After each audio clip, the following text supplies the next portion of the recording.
अस्सलाम वालेकुम, मेरा नाम डॉक्टर अब्दुल्ला इशफाक है and I am working as an house officer at Farooq hospital. तो आज हम अपना लास्ट लेक्चर केमिस्ट्री 9 क्लास का पढ़ने जा रहे हैं which is most conceptual and difficult topic.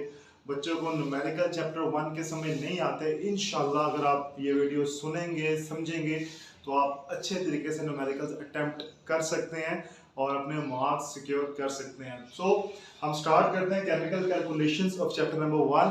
बहुत इंपॉर्टेंट शॉर्ट क्वेश्चन मस्ट है, लॉन्ग क्वेश्चन भी आ जाता है। तो सबसे पहले आपको हम स्टार्ट करते हैं। सबसे पहले आपको दो फार्मूलाज याद करने हैं। दो फार्मूलाज अगर आपको अच्छे आते हैं तो आप अटेम्प्ट कर सकते हैं। तो number 1 is number of moles का फार्मूला क्या है? Number of moles is equal to known mass over molar mass. ये फार्मूला आपने याद कर लेना है। इसको इस तरह लिखते हैं, नंबर ऑफ मोल्स को हम एन से रिप्रेजेंट करते हैं, नॉन मास यानी जो सब्सटेंस का मास दिया हुआ है उसको आप स्मॉल एम से, और जो गिवन जो उसका मोलर मास है उसको हम कैपिटल एम से रिप्रेजेंट करते हैं। So number of moles is equal to known mass over molar mass. तो उसके बाद आपको मैं एक न्यूमेरिकल करके दिखाता हूं। तो आपके पास अगर आपको कहा होगा कि आपके पास कोल है, कोयला है आपके पास, उसका 9 ग्राम मास है, तो कैलकुलेट द नंबर ऑफ मोल। इस तरह के ही बोर्ड में शॉर्ट क्वेश्चन आते हैं, तो हम करते हैं सॉल्व इसको। तो नंबर ऑफ मोल्स फाइंड करने हैं। मैंने फॉर्मूला लिखा सबसे पहले मास ओवर मोलर मास। तो मास मुझे दिया हुआ है 9 ग्राम, मोलर मास मेरे पास क्या है? कोल इज अ कार्बन, कोयला कार्बन से मिलकर बना। तो कार्बन का मास क्या होता है? एटॉमिक मास 12 होता है। तो 9 ओवर 12, तो 9 ओवर 12 करूंगा तो मेरे आंसर आ जाएगा 0.75 ग्राम्स। तो बस इतनी सी बात थी, सिंपल सा न्यूमेरिकल था, लेकिन बोर्ड में बच्चे गलत करते हैं। आपने सिर्फ एक फॉर्मूला याद रखना है, number of moles is equal to mass over molar mass. उसके बाद अगला न्यूमेरिकल आ जाए, इसी की कंटिन्यूएशन है कि अगर आपको कहे वो बोर्ड के अंदर कि नंबर ऑफ पार्टिकल्स फाइंड करें।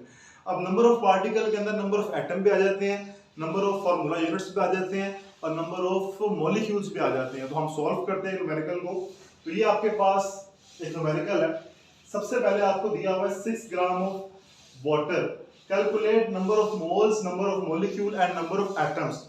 तो आपने स्टेप बाय स्टेप हर चीज को निकालना है। सबसे पहले मैं नंबर ऑफ मोल्स निकालता हूं। तो क्या फार्मूला था? Mass over molar mass is equal to number of moles. तो मैं लिखता हूं n is equal to m over m। Mass दिया होगा 6 ग्राम। वाटर का मोलर मास कितना होता है? 2 हाइड्रोजन के और 16 ऑक्सीजन का मिला के 18 ग्राम मास हो गया। तो 6 ओवर 18, तो आंसर आ जाएगा 0.33 ग्राम्स। तो आपके पास नंबर ऑफ मोल्स आ गए। अब आपने नंबर ऑफ मॉलिक्यूल फाइंड करने हैं। अब इसमें बड़ी इंपॉर्टेंट चीज है, अगर नंबर ऑफ मॉलिक्यूल फाइंड करने हैं तो फॉर्मूला क्या हो जाएगा आपके पास?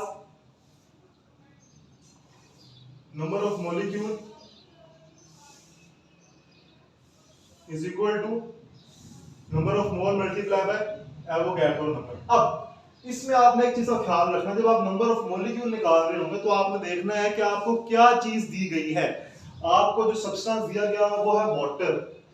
आपने देखना है वाटर क्या है? वाटर एक मॉलिक्यूल है। आपको एक मॉलिक्यूल गिवन है क्वेश्चन के अंदर, आपने देखना आपको कौन सा सब्सटेंस दिया हुआ है।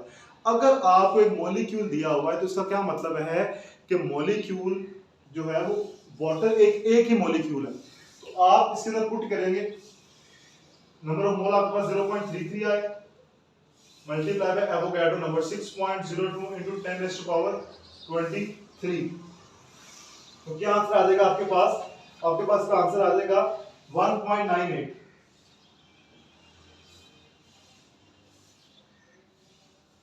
मॉलिक्यूल।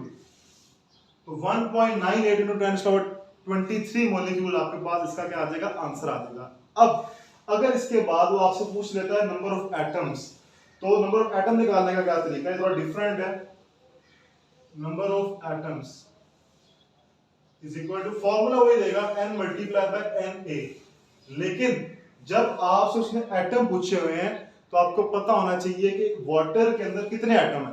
अब 2 हाइड्रोजन के और 1 ऑक्सीजन का एटम है, तो आपने इसको, तो कितने एटम हो गए? 3 एटम्स हो गए। तो आपने इसको एंड पे 3 से मल्टीप्लाई कर देना है।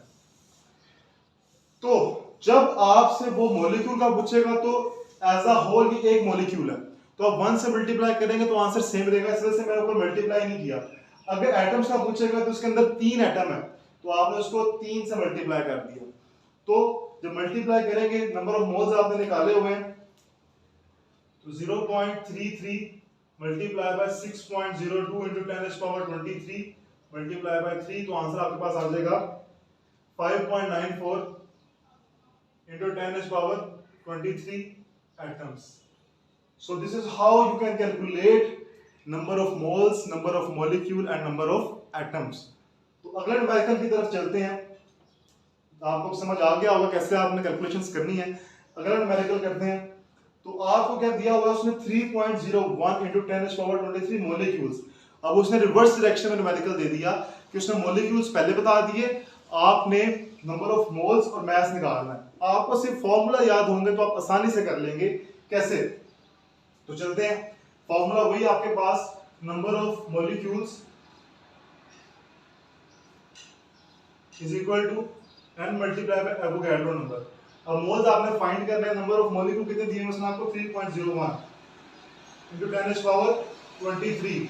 नंबर ऑफ मोल्स आपने फाइंड करने हैं, एवोगैड्रो नंबर 6.02 इंटू 10⁻23। तो ये इधर मल्टीप्लाई हो रहा है, इधर आके डिवाइड होगा। जब डिवाइड हो जाएगा तो आपके पास सारा का सारा ये कट जाएगा।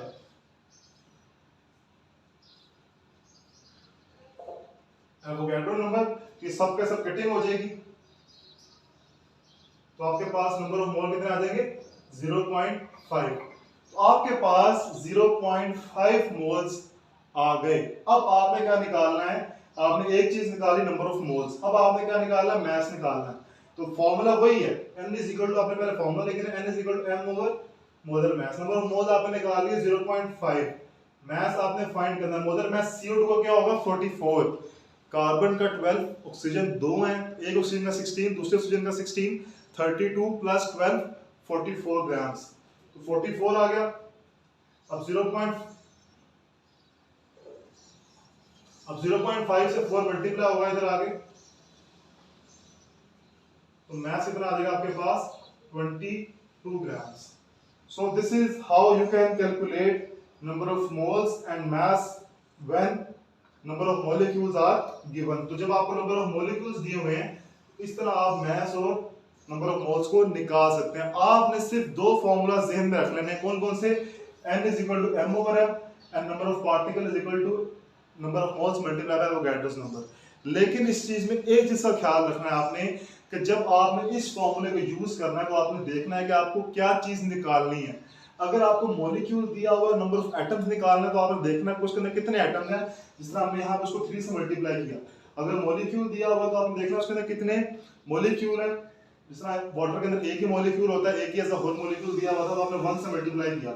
अगर वो पूछता है इसके अंदर कितने कोवेलेंट बॉन्ड है तो आपने इसके अंदर कोवेलेंट बॉन्ड कैलकुलेट करके उतने से इसको मल्टीप्लाई भी करना है लाजमी। तो this is the easiest method to calculate number of moles and number of particles.